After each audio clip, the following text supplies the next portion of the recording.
Good evening, everyone, and welcome to the 129th episode of Book of Hours. We'll be playing as the artist, but I did notice there was an update put into the game. So I noticed that the news is a little bit different here. So this is saying, play Cultist Simulator. It's a challenging roguelike card game set in the same world as Book of Hours, the one that started it all. Sounds like a really exciting game. We should check that out sometime. All right, so we've got Welcome to Hush House tips. These are in the loading screens, but from the FAQ department. If you're new to Book of Hours, you may not realize just how far you can zoom in. Playing on Steam Deck, we're not verified yet, but switching from window to full screen will help, and read everything, which is what we will... Let's do our best. So patch 2024 3E15 Eason. All bookshelf plaques are now invisible until they have text. De Bellis Murorum is now considered a Curia period and not a Dawn period book. It is no longer possible to repeat unique book interactions with visitors. It's no longer possible to clone a village resident by hiring them twice. By popular demand, added a period marker aspects to books. No in-game effects, just helps with scholarship. We've got macOS now includes binaries to run natively on Apple Silicon. Yay! macOS now fixed Steam integration on Apple Silicon native binaries. That last window shelf in the Winlet gallery is now a bookshelf. Fixed an anomaly where you could dump a language card from a window and the aspects displayed in an update. Analyzing a craftable item will usually now give you hints on how to craft it. Address some nonsense with sound effects. Books now have an aspect to indicate the relevant skill as well as the relevant mastery aspect. This will be more relevant in House of Light, although this is one of the reasons why I wanted to talk about this patch. You can now resolve a sack of vegetables into a specific vegetable! 3 exclamation marks. This will be more relevant in House of Light.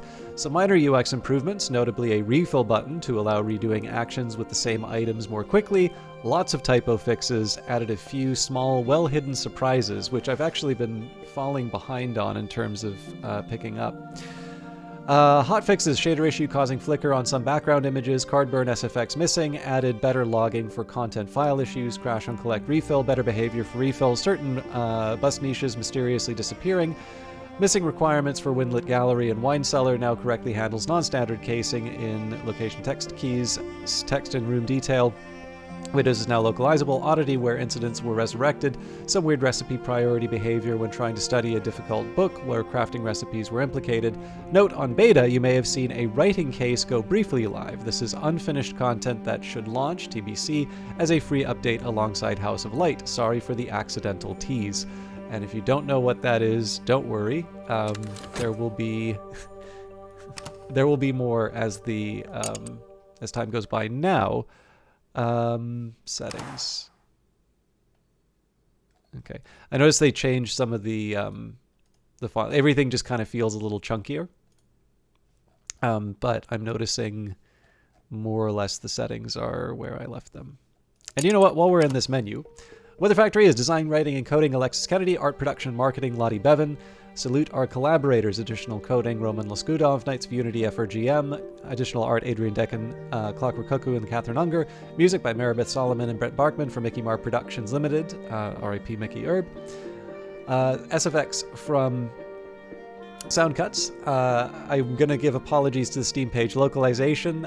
ClockU has been very kind in terms of retweeting the stream and such, but I'm definitely not going to be able to pronounce all of these.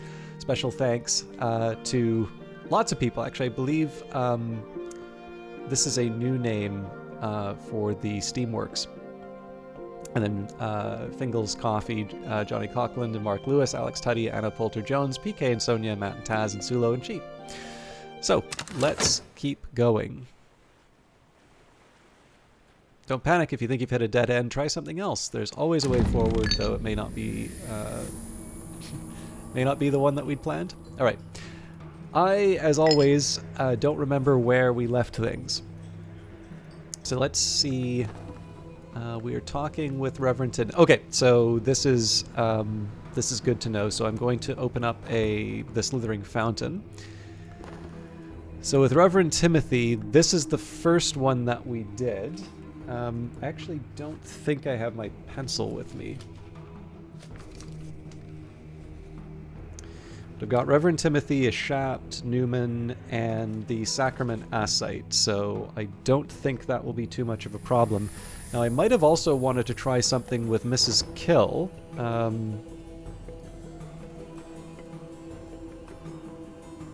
it looks like that would be more of a Mr. Kill thing. Okay.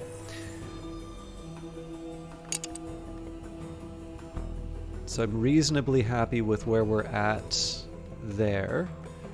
I should be... Okay, interestingly enough, I am bringing back a... Where did all of my elements of the soul go?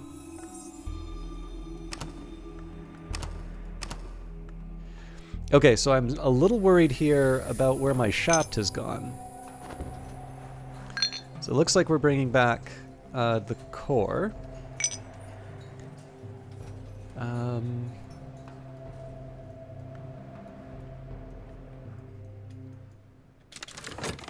Okay, what have we got here? So, knock a familiar passage, reading Winter,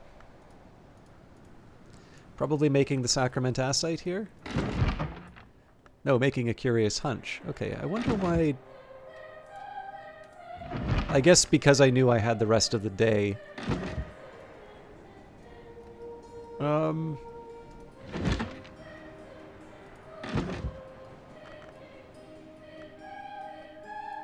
Oh, I see.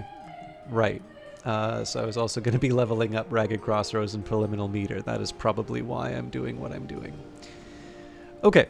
So yes, this is a little bit of a challenge. I suspect what I did on Friday was to... I probably idiot-proofed most of this to stop me from causing too many problems for myself. With Preliminal Meter...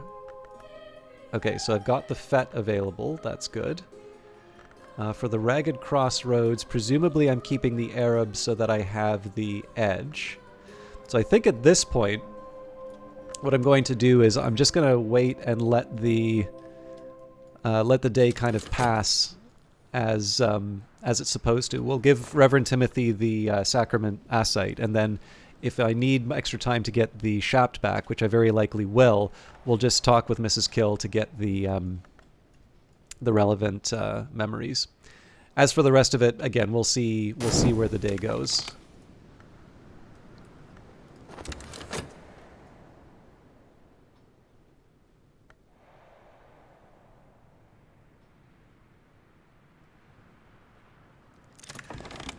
Alright, memories don't last long outside books, but it's made a difference for the day. Reverend Timothy is always, always happy to chat. I can offer my assistants something to drink. This will increase their aspects. They'll also be glad of the refreshment. So this brings us up to 12, remembering that we need 14 for the Slithering Fountain. And then the Slithering Fountain, or sorry, the last step that we need for the Slithering Fountain will be the Shapt, which we will get back momentarily. With 39 seconds, I'm trying to decide if it's good for me to try and earn some money. I think I will. Alright, Towards a Fundamental Aesthetic, or The House of Glass. Julian Cosley considered this his masterwork. This book houses a Newman, a truth so powerful it can perhaps believe itself. Techniques for perception and analysis which permit invidious and apocalyptic conclusions. Possibly the most assiduously suppressed book in history. The entire run was destroyed. Even the presses were melted and dispersed, but the manuscript edition has survived. The perfect hegemony of the hours is perhaps eternal, but Cosley proposes and describes confinement inescapable, aesthetic and optical techniques which might contain even an hour, profoundly disrupting the order of the Mansis. He presents this as his own work, but there are hints here and there that he received inspiration or even assistance from the nowhere hour named Snow. Now, the reason why I wanted to take the time to read the patch notes, one, I just think they're interesting, but it'll help describe a few of the things that we see inside of the book here. And of course, because we're over 100 episodes into the series now, it may not be bad for anybody who may not have watched from the beginning just to see exactly where we are with a few of these items. So We've got the mystery. This was a 10 knock mystery, and we've mastered it. So again, 10 knock mastery as well. It's readable. There are worse things to put in your eyes than this. It's a thing. Pretty much everything in the game is a thing. The gentleman makes things his servants. The petty man is a servant to things. Master Zun. Now this is one of the items. I believe this was here before this patch, but we've got Curia period. In the 18th century, a secretive cabal of scholars established the Curia of the Isle to manage Hush House, making it a haven of knowledge until 1896, when a disgraced librarian brought the house to penury. And you'll notice that this is highlighting certain books. This is the new edition, so glass blowing and vessel crafting. This is the subject of the book. We are all vessels. Let us contain only what will grace us when the light shines through. There's a Blake. Codex, pages cover spine, knowledge decently tucked away like organs. 8 tally price and written in Arapaean. So this is, I'm actually interested, we'll take a look at the books on the shelf here to see if it will give me advanced knowledge of what skills I'll be picking up, because obviously that will give me some advantages in terms of figuring out what memories I can load up on the way to, on the way to reading it. But I've got my inescapable confinement back. So if we take a look at the manner in which the alchemist was spared, yes, so this gives us Anbury and Lapidary, this gives us Hill and Hollow, this gives us transformations and liberations. This is notable because we're already at 7 with that, and this gives us door and wall. Alright, by their marks ye shall know them. A monster hunting initiate of the hour named the Colonel, who identifies herself as Little Sophia, provides advice on finding the weak spots of Long. Little Sophia observes dryly, should one desire to slay an immortal, it is most practical to do so before they become immortal entirely. She details the marks, the changes that Long undergo as they abandon their mortal condition. As the lantern Long begins to abandon its flesh, its skin becomes loose, its bones soften. The 6th mark is to be observed thus, when the flesh between the finger and thumb can be pulled to the final finger joint. So that got us a pattern, which presumably we'll use with preliminal meter. Next up we have To a Pale Lady, a collection of Franklin Bancroft's letters to Ava de Wolf. There is a substantial body of erotic pleading and half-finished poetry, but also learned discussions on matters mythical and marine, as well as notes towards a comic opera on which Franklin and Ava were apparently collaborating. Do not return, O my light, to the sea. None of us can be what we were. That is history's curse. None of us know what we may be. That is history's gift. Your mothers, and the mothers of your mothers, are caught in eternity's jaws like a robe hem in a trap. It is the pearl that shines, but the tide that returns. So this could actually go for both. This is Knock and... Well, oh, sorry, my apologies. This is Winter and Edge, so Moon isn't relevant here. 108. Ava de Wolf discourses on the 5th history, and particularly on those who are said to have passed over from it, the Great Hooded Princes, the Knocklong, who ascended under the Mother of Ants, but now, so Ava claims, honor the Horned Axe. The Great Hooded Princes call their library the Tomb of Lies, and this has given rise to a foolish tradition that the princes are habitual liars. Of course, in fact, truth flourishes when lies are slain. On the other hand, the princes do not say that knowledge is power, but rather power is knowledge. Ava has, to her regret, never visited the library. She notes that it is said to be west of the Lion and north of Victory, and suggests that although the princes are generally associated with India, their library might be further east. So we get a confounding parable for that. Presumably that would be... Hang on. Moon, Rose, and... Okay, nope, we're definitely going hard on preliminal meter. And finally, we have the Almanac of Entrances, a handbook of sealed and unsealed byways and shortcuts through the bounds, compiled by Willem Harries in the 1860s, during his term as librarian of Hush House. Harries discusses the role played by the Legion de Soule and the Company of the Wolf in Gold in warding the bounds against outside influences. He warns that bounds travelers may themselves be considered outside influences. The Mansus says Ys lacks walls. Ys and the Mansus both have their gates, and there may be no gate without a wall. Thus the paradox resolves, as all who will walk and dream will learn. But the wood has neither gate nor wall, and so it is the wood whose roots may creep after us into the hours of our waking. And there's the secret threshold with which we will level up preliminal meter. Okay, so we've cleared out a bunch of things that we were working on. So let's take a quick look at where preliminal meter currently is.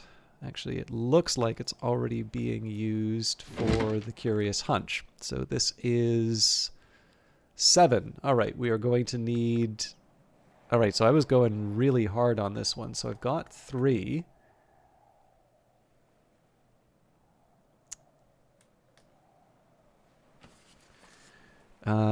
We will definitely move the Newman. Okay, so it was Pattern Salt, Newman, Secret Threshold. Oh, Stolen Secret. So that's one that we might be... that's one that we might get through conversation. So yeah, Stolen Secret, Intuition, and Gossip. So in total... Okay, I actually only need 1 more memory. So let's set aside the FET here. Actually, we'll set aside the FET for both. Now, theoretically, I can also level up Ragged Crossroads. Right. Okay, I'm getting a slightly clearer picture here now. So we were waiting on conversations to do that for us. All right, I'm feeling good about this. And I think I'm going to get the money from the core. Better now. So this will set me back for a little while in terms of the shaft, but we've got what we need with Reverend Timothy. We'll only need 1 more action before we throw him into a room full of snakes.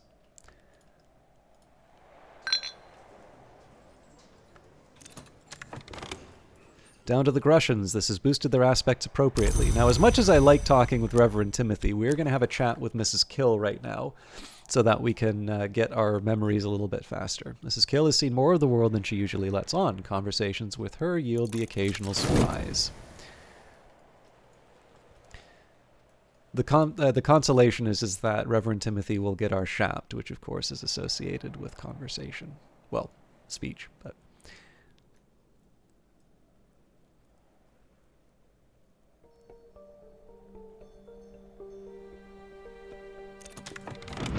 The Moth's Gift or mine?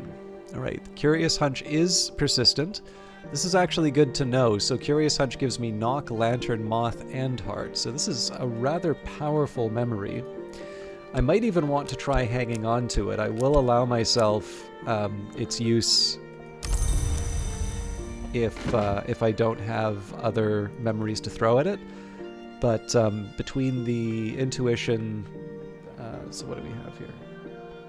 Yeah, actually, even without the Curious Hunch, we would be able to level this thing up.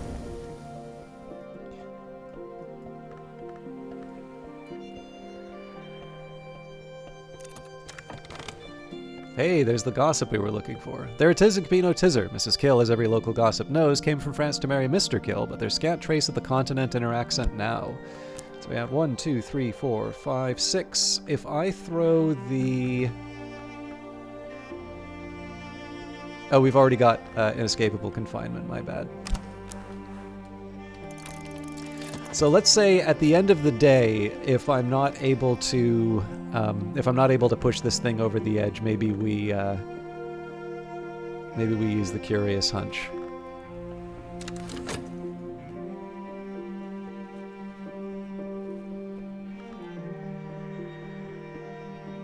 It's also probably better for me to focus on the Ragged Crossroads for tomorrow, which would mean I can free up one of these Ragged Crossroads today and then the final preliminal meter tomorrow, because I don't think I'm going to be able to get all of these memories in time. As I used to say in my youth, the day is done, and so am I, but I've earned my pay. Alright, with this we will restore our shaft. Rest and refreshment. Tuppence will buy me a hearty meal and a quiet place where I can rest and gather my thoughts. It is spring, and the landlady has served me a slice of her stargazy pie, with the pilchard heads poking cheekily through the hot crust. There it is in Camino Tizzer. Mrs. Kill, as every local gossip knows, came from France to marry Mr. Kill, but there's scant trace of the continent in her accent now. So we'll have 2 more of these with Mrs. Kill, and then we can level up Reverend Timothy. Following that, we will we'll be back to trying to find the right path for the... Actually, the other thing that's kind of fun about this is I could use the old wound, because that's not that hard to get back. Use the old wound with the ragged crossroads. Yeah, I have a few options available to me for leveling up skills. Okay, we don't need the solace, but we'll work with it. And then we're going to take a detour to give Reverend Timothy the shaft.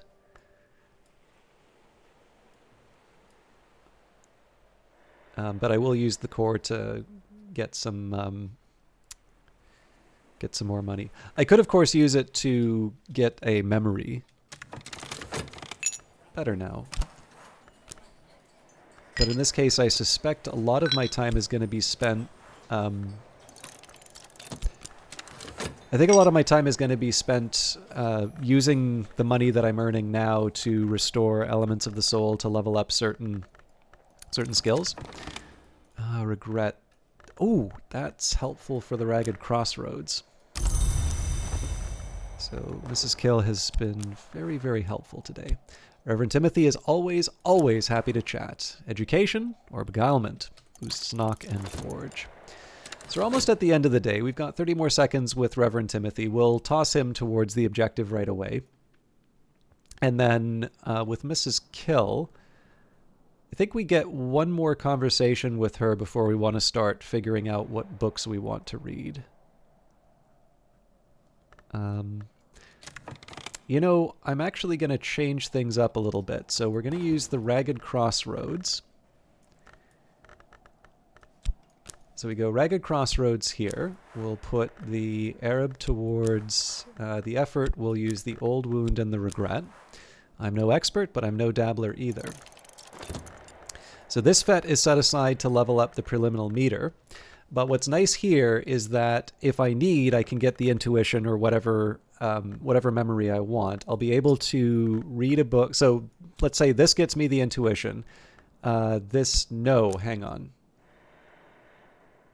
Okay, so I'm going to use this to get me the Old Wound back. I maybe don't need to focus on doing this right now, but I want to just get that out of the way. Explore an old wound to awaken the violent resonances within. So if Mrs. Kill winds up getting me a memory that will help me level up preliminal meter, then I can use the FET to read Solomon Husher's book again, Towards a Fundamental Ascetic. And if we don't get that, then I can use the FET to get me, let's say, an intuition or whatever. I can, of course, also use the Curious Hunch, but I'd rather not do that this time. So my assistant and I fall easily into conversation. Mrs. Kill has seen more of the world than she usually lets on. Conversations with her yield the occasional surprise. And the slithering fountain. After all these years, the fountain in the hall is blocked. That's not a surprise. A little more surprising is this. The blockage appears to be mostly snakes, a great many snakes. This, no doubt, is why we have seen so few rats.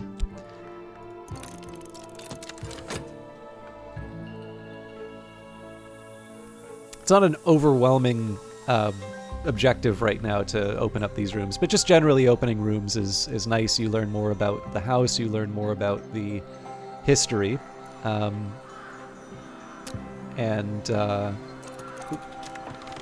more I sort of tick off of my to-do list, the better I kind of feel, just because I like the idea of, how do I put it?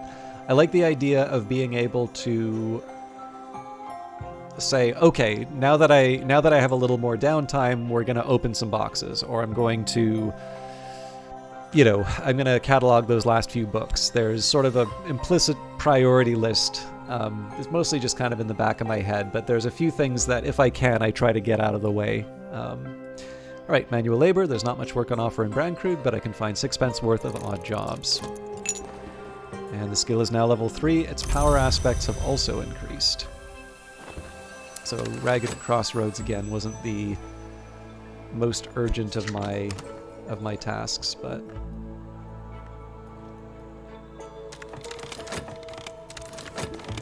okay, there's another solace. I think what I'm going to do here is I'm going to try one more conversation with Mrs. Kill. If that doesn't turn out, then we will use Actually, I think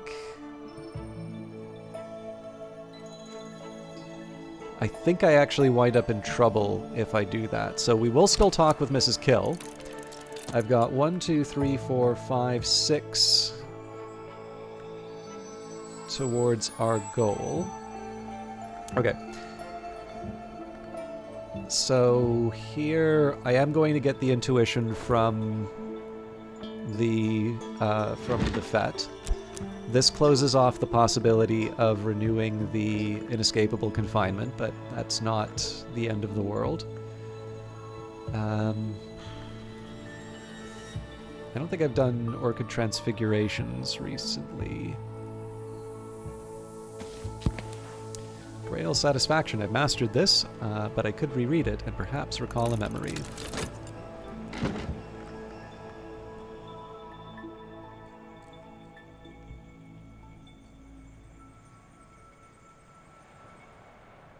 And if we wind up with an intuition with Mrs. Kill, okay, that's a shame, but we can just level up preliminal meter in it ahead of time and then see whatever memory I can keep. Move gingerly while the pain lasts.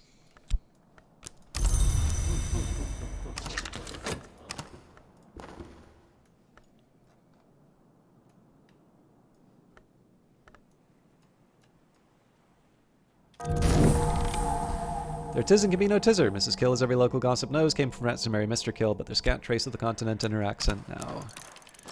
And Reverend Timothy's task is done. Narthex, if you were a pilgrim of, if you were a pilgrim to the Abbey of the White Crow, you'd purify yourself here. You didn't want to track profane Dumnonian mud or alien Mary Britannicum salt into the holy precincts, or unclean thoughts. Especially not unclean thoughts. The priestesses here were a little more merciful than the hours they served, but only a little. So in addition to the description, we have a widow's candle, Aglaphota-scented candle. We have sea glass, a viper egg, a serpent in waiting, Atlantic amber, sunset's colors, pine's blood, Ava's locks, a pale rack washed up on the beach by Brankrug. And looks like this is now a leaf, which is very nice because we can make some perinculate out of that. But I will confess, the main reason why I wanted to send Reverend Timothy here was just we now have the first sort of layer of the dawn period taken care of. All right. The most likely room next would be the crystallized chamber, but I may take a bit of a break on some of this stuff and just see what I can get.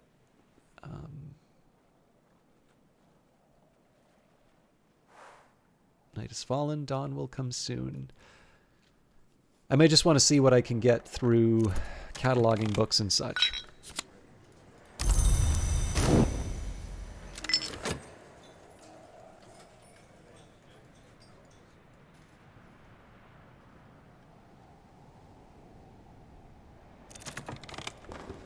Okay, satisfaction. The Orchid Transfiguration's a feast, a compilation of quasi-Rosicrucian allegories, supposedly by Robert Flood. This is in the original Latin. The illustrations are certainly striking. They flush the skin and glow beneath the eyelids after the book is closed. We must devour to be devoured. We cannot be undevoured, as we cannot be unborn. Intuition. You just know, you know? Alright, let's get this memory taken care of. It's not the end of the world if I don't get my FET back, but it would be a shame if we don't level up preliminal meter.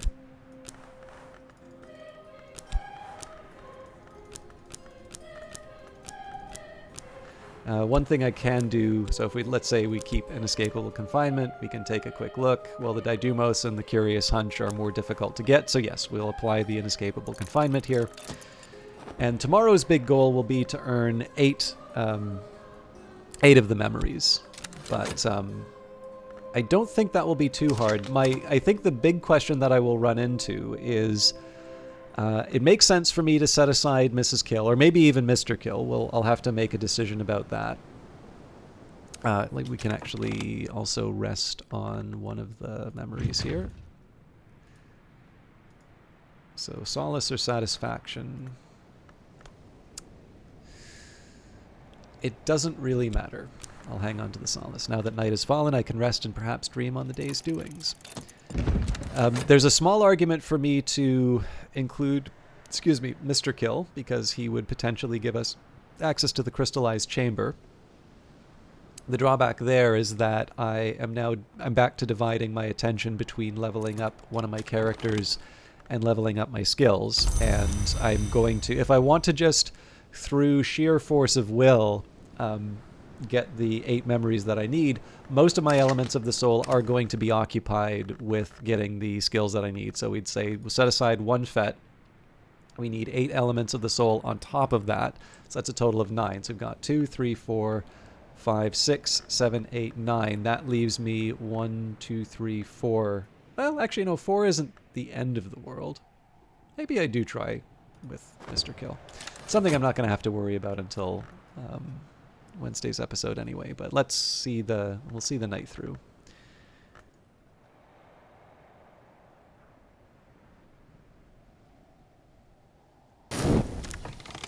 All right, daybreak, memories fade, assistance departs, but the soul is refreshed, and we're into summer. So the nice thing about summer is that's going to mean the barbers are here. That also means that we might want to consider, actually I think barbers also have some level of rose.